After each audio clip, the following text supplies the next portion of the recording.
Bar pad right here. My little head pad that also doubles down as like a window blind.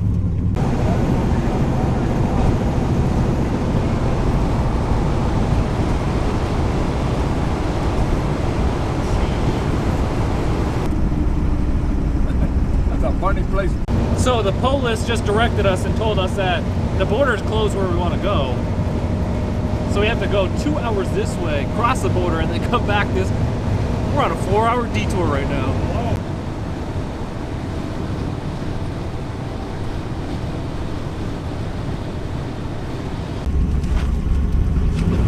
We is in the US of A. We're in the US of A.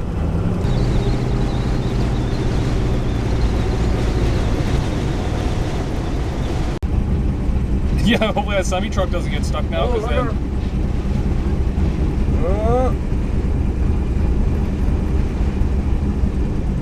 We're gonna go a little closer to the truck.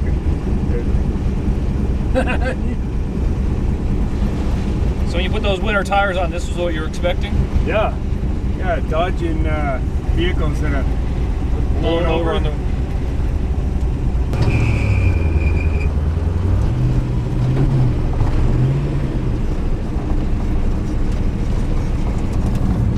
That guy's not having a good day at all. Oh,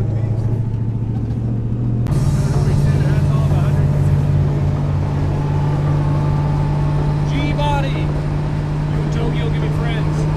yeah. Actually in the G-body.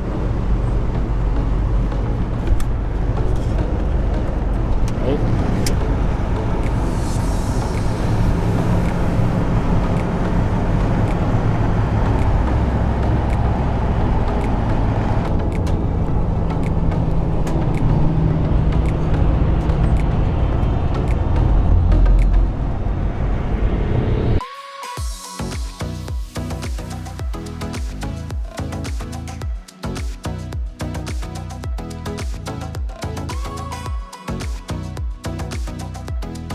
So I had a nice little ride in this bad boy. I am 100% a wagon guy, and I would love to own a wagon like this. They're just so hard to come by. So I looked at the map. Yeah. And if we would have went the way we should have went, we made about 200 miles today. Yeah.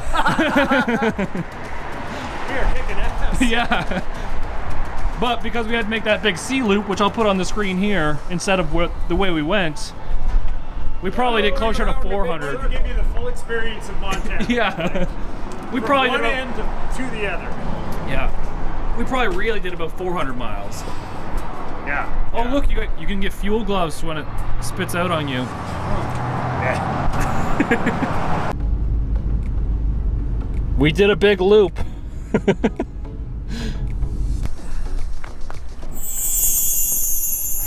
G-force.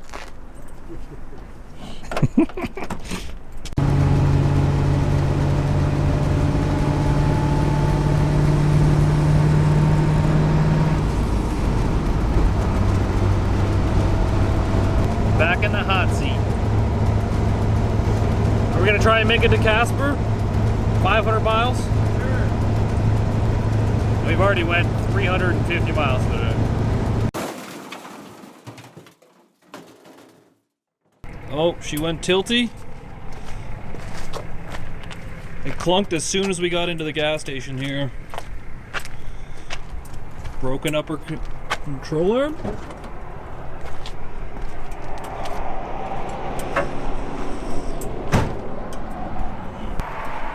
Did it break? Yep.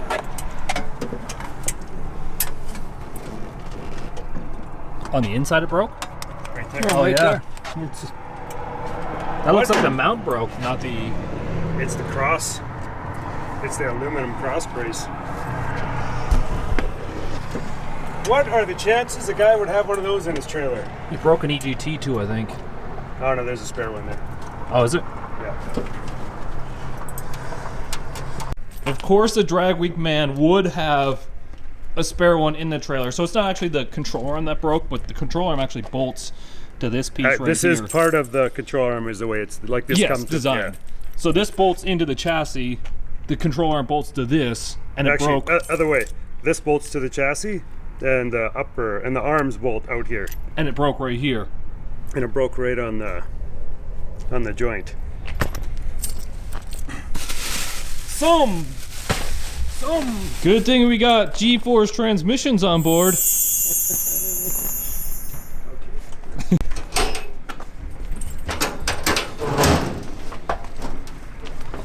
Oh, you got the big jack too. You ain't playing around. We don't play around.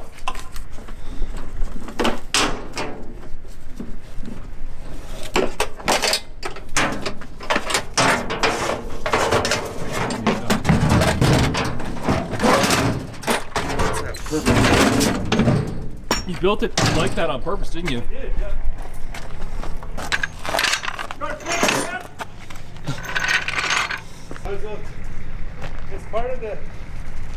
It's part of the video series here.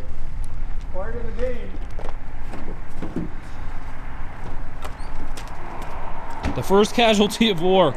Not bad though. I think we made it like 1,000 miles today. Or since we started, I mean. That might have cracked when you hit that first ball. Yeah, like way back when. Yep. There's the broken piece. Yeah, this should probably be made out of like steel.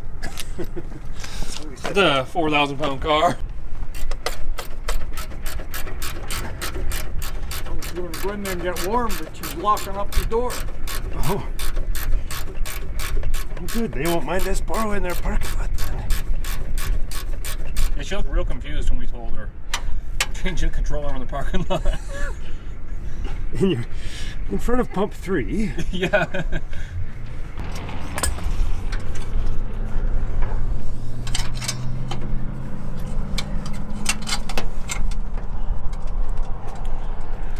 Dad's got the new one ready to go in. New. You wouldn't know a guy who has a spare one though. Rich just bolting it back in. We actually had to cut one of the bolts in here, so get the grinder in there, cut it off. Good to go. Good thing we had a spare one, but now... Upgraded the engineering a bit. Yeah, we need a spare for our spare now.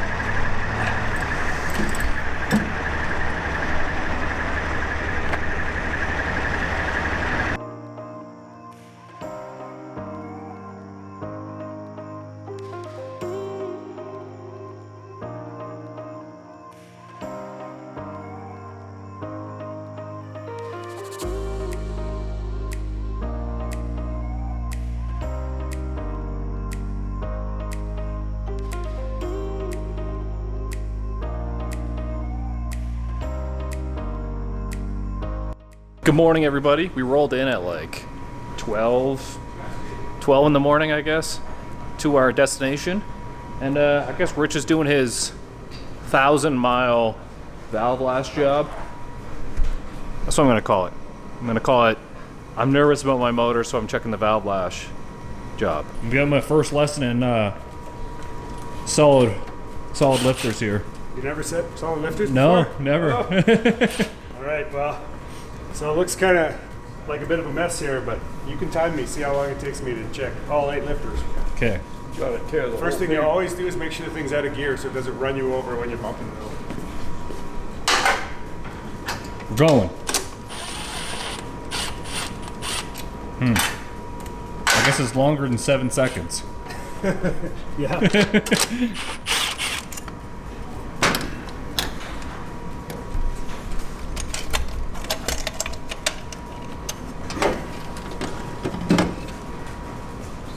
That was quick though. Done in a time or two? Okay, the way this works is as soon as the exhaust starts to open, you can set the intake valve. Because you know it's on the opposite end of the cam. Yeah, basically, if you think of how the engine works, when the exhaust is getting pushed out, the intake valve has to be closed. Yes. Push an intake. So just as the exhaust starts to happen, the compression stroke is already done, and now it's got to push it all out. So the intake valve's got to be closed. In theory. And then, so I can feel this is still warm. So typically an 8 is quite tight.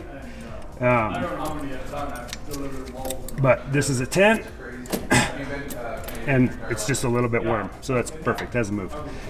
So now, to set the exhaust, the intake valve just starts to go closed. So it's fully open right now, and just when this one starts to move like that, going closed, the exhaust has got to be fully closed. So I don't go in firing order or anything like that. I just go straight down here because when I'm tired, I might forget and I just don't pay attention. So I just do them one right after another. So I'll do the next cylinder next. So the exhaust is already going open, which means I gotta do the exhaust first. So intakes. So I went a little far. It's probably fine still. So right now, once the intake goes closed, piston's coming up. So both of them are going to be closed in a minute for compression stroke. So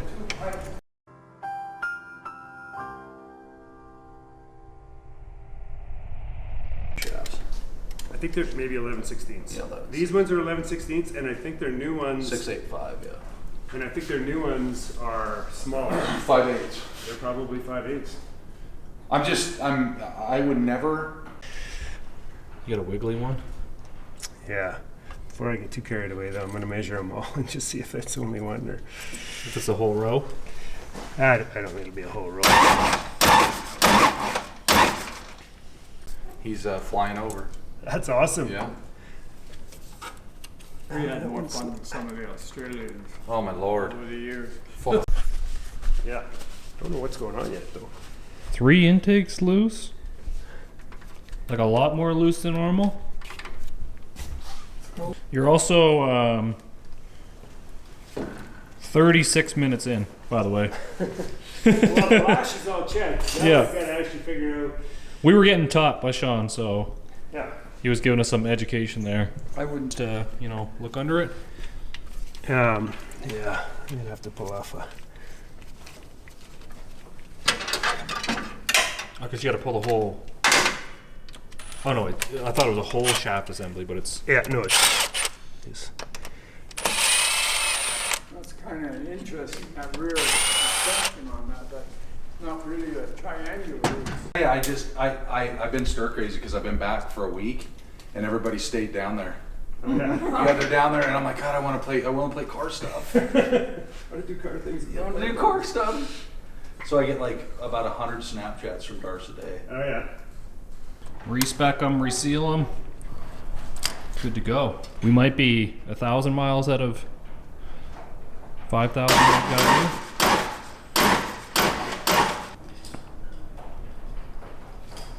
Some fancy stuff in here. It's got a 7-speed fuller factory with a 5-9 count. It's pretty nuts. Yeah. Wow.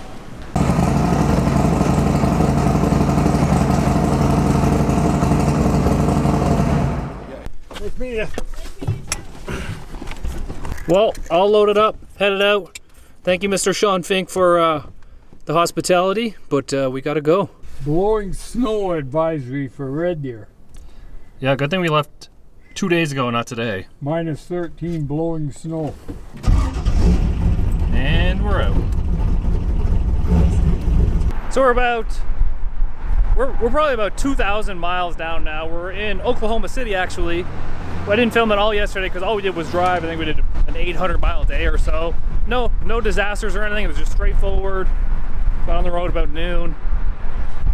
Obviously have to get a car wash. But we're actually here at Pierce Automotive with Dave and Tina Pierce. You guys probably seen them from Street Outlaws and stuff like that, and it was cool just chatting with them. Gonna go over and take a couple pictures with the car and the shop here in a minute. And I think it's back on the road again. The weather though, it's like 60 degrees Fahrenheit right now, and back at my hometown right now, minus 27 Fahrenheit. Temperature change. You know what doesn't make that sound? G-force transmission.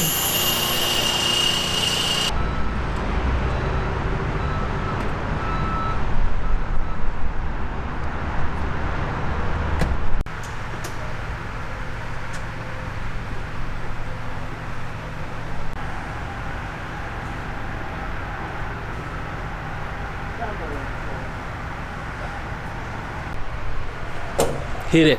Make sure to go hit it right here. Actually, the description. Yeah. Insanity is probably a better description. Because there's a winter storm. And Okay. so I don't know if we're dragging the storm with us. They're bringing in the cold weather. I'm just saying It they is are right bringing behind it. us. Wherever we leave, it's going to hit the next day. So we were So at the- Sean Fink's house 2 days ago, and I think Yeah. it's -7 and snowing like crazy. So So they're does that headed- mean when you're in Florida and you're going to bring back the sunshine? that's and the warm goal. weather? That's the plan. We're gonna lasso the sun and bring it back with us. Yeah. So Yeah. they're April.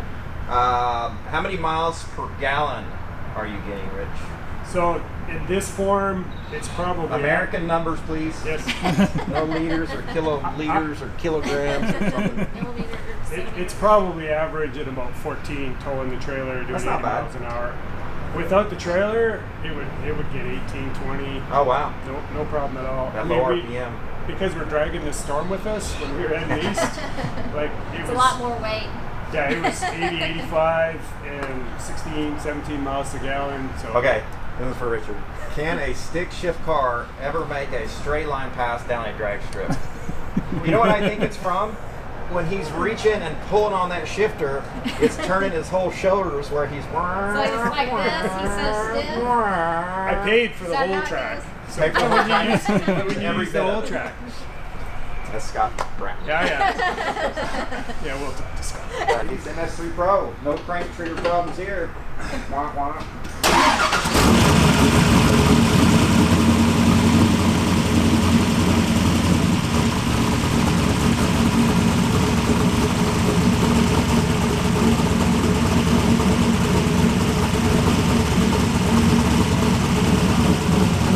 Later, but Richard, thanks for stopping in. Yes. Always good to see you. Always good to see you guys. If you guys see him rolling down the highway, Take a picture. take Yeah. pictures, send it to his Instagram. Instagram or send it to us.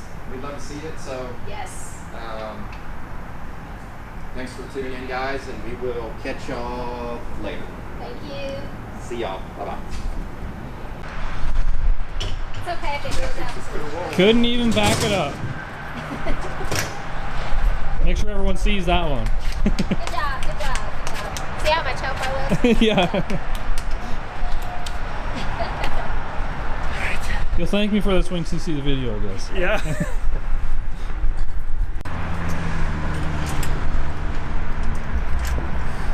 Strategic role.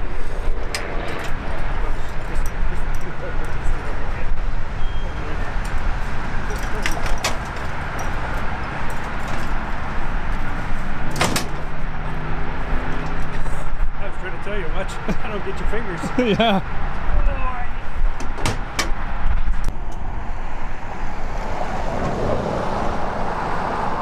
So we end up stopping in Louisiana at some Super 8 that is under renovations a little bit here. It's got some stuff, loud highway noises, a train comes by every now and then. Wasn't a good pick, to be honest. But we did make it another 500 miles today. So we went Oklahoma, Texas, we're in Louisiana right now, and now we have 950 miles to Florida. So it's not a bad trek. We could do it in one day. We might do it in one day. The old girl, not even a hiccup. It's just, it goes. A little bit noisy sometimes, but that's about it. It's really, really making me want a stick car. G-force transmissions. Might need to get a T56 and something. I want to do a Hemi T56 build for no reason at all other than that's what I want to do. Next time we pick this up, we'll probably be in Florida. So make sure you subscribe to the channel. Peace easy. Get that V. Also, make sure to go check out our own company, Black Sheep Industries Inc. You can find us at blacksheepindustries.ca. Turbos, wastegate, blow-off valves, all that good stuff that you need. Support your local beavers.